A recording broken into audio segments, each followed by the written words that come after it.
Challenge Roger's been such a success, FTV would like you to do another show. Well, I've got a great idea for a new show, and it's dirt cheap.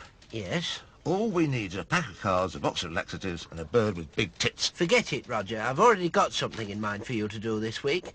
Roger Crook has been beaten up again while filming his hard-hitting, no-nonsense investigative documentary show, The Crook Report. So we want you to take over. The Crook Report. Brilliant. Let's get started right away. Now, before you rush into this, Roger, remember this is investigative TV journalism. It's about righting wrongs and exposing criminals. You'll come face to face with some pretty nasty characters and things might get a little rough at times. No sweat, Tom. I'm no soft touch. I can take the rough with the smooth. I can mix it a bit myself if I have to. No fucker messes with me. I can look after myself, Tom. Pass the word around.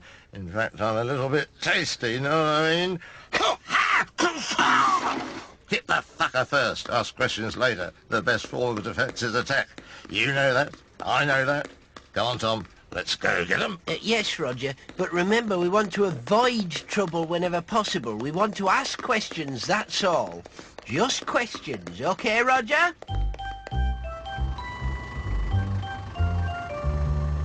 Right, Roger, we're investigating the slum landlord who owns this building. I want you to go in, take a look around, and interview a few of the tenants. Okay, Tom, here we go. I'll lead the way.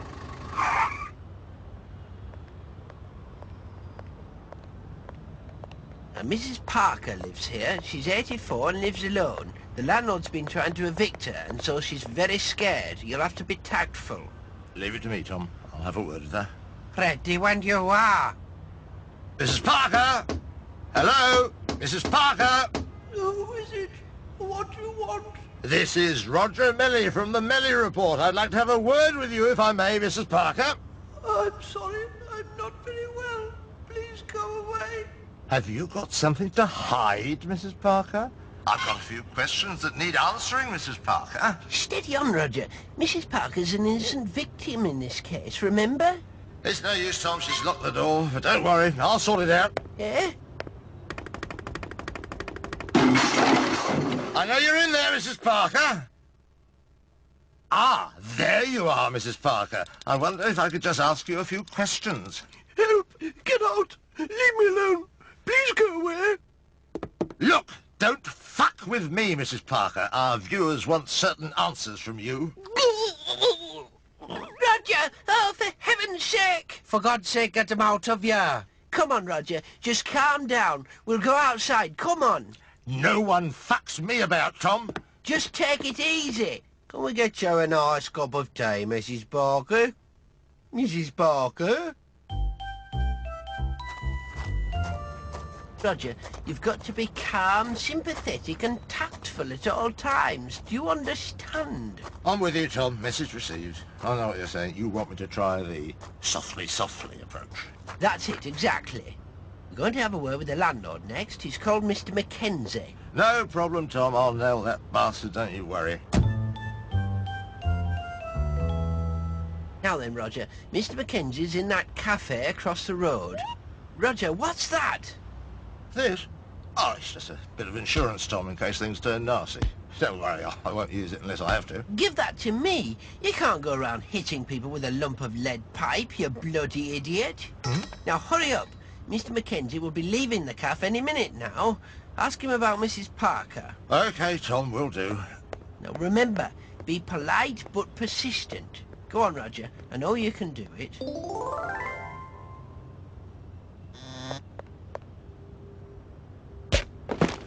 I got the bastard, Tom. That's not the landlord. That's Mr. Mackenzie over there. Oi! I want a word with you. What is it? We're from the Mellie Report, and we'd like to ask you a few questions about a certain Mrs. Parker, if we may. Does that name mean anything to you, Mr. Mackenzie? Parker? No, I don't recall anyone by that name. Well, perhaps I can refresh your memory, Mr. Mackenzie. You've been trying to evict Mrs. Parker from her flat. I've seen that flat, and frankly, I don't think it's fit for human habitation. Would you live there, Mr. Mackenzie? Sorry, I have no comment. You'll have to talk to my solicitor. It's a pity your tenants can't afford solicitors, isn't it, Mr. Mackenzie? Ah, look, Mr. Mackenzie, it's the police. Perhaps you'd rather talk to them. I dare say you'll be living in pretty squalid conditions yourself from now on, Mr. Mackenzie. In prison. OK, boys, he's all yours. Take him away. Well, that's another villain banged to rights. This is Roger Mellie for the Mellie Report, signing off. Are you all right, Mr. Mackenzie? And don't forget to tune in next week for another... Mr. Mellie, I'm arresting you for assault, breaking and entering, and behaviour likely to cause a breach of the peace. You have the right to remain silent. However, anything you say will be... bollocks.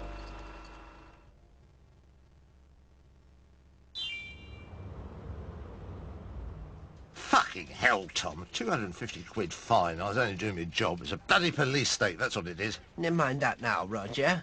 Are you familiar with Whose Line Is It Now? The improvisational comedy show for highbrow people. Oh, yeah, that's the one where that baldy bastard rings a bell and everyone has to say a word and then guess what his job is, something like that. No, Roger. You're thinking of something else. This is a show where Clive Sanderson invites talented comedy stars and actors to improvise humorous sketches and scenarios on the spot. Oh, yeah, sure, I know that one. Anyway, multi-talented acting genius Kenneth Spanner has had to drop out of this week's show in order to perform a pioneering heart bypass operation at a top hospital. We're desperate for a replacement. Will you do it, Roger? Places, everyone? Are we ready to roll? Hey, hang on a minute. I haven't seen the script yet. No, Roger, there isn't a script. That's the whole point. It's spontaneous improvisation. You just make it up as you go along. Oh, it's that, is it? Oh, right, I'm with you. OK, so what's my first line? Oh, Christ. Forget lines and scripts, Roger. Just watch the others. You'll soon get the hang of it. And action! Hello, and welcome to the show that makes Homer's Odyssey look like a Greek tragedy. Hey? Tonight's guests are Ed Lardstein, Joseph Florence, John Nations, and Roger Mellie. So, without further ado, let's go on to our first game, in the style of... I'm going to ask Roger and John to improvise a scene in which a man visits the dentists in the style of a Sheridan Restoration comedy. You what? Aha! Methinks, forsooth, perchance, that ye hath cometh verily for a check-up. Tom, what the fuck is he on about? Cut! He's improvising, Roger. You have to do the same. I know all that, but he's got a fucking script. I haven't. Please, Roger, bear with us. If you just sit for a while and watch the others, I'm sure you'll get the hang of it. And now I'm going to ask each of you to improvise a verse in the style of a poet of your choice. So, if you'd like to go first, John, and can we have a poem about a lemon squeezer, please? I'll do it in the style of the 18th century French poet Edouard Lapagère. Donnez-moi un squeeze avec son squeezer. Yes, well worth 50 points there. Now we'll make it 100. Right, Roger, your turn. I'd like you to draw a poem about changing a light bulb in the style of a poet of your choice. When you're ready. OK, I'll do it in the style of Muhammad Ali. Brilliant, Roger. Oh, great choice. I knew you'd get the hang of it eventually. Float like a butterfly, sting like a bee. Take that, you little Scottish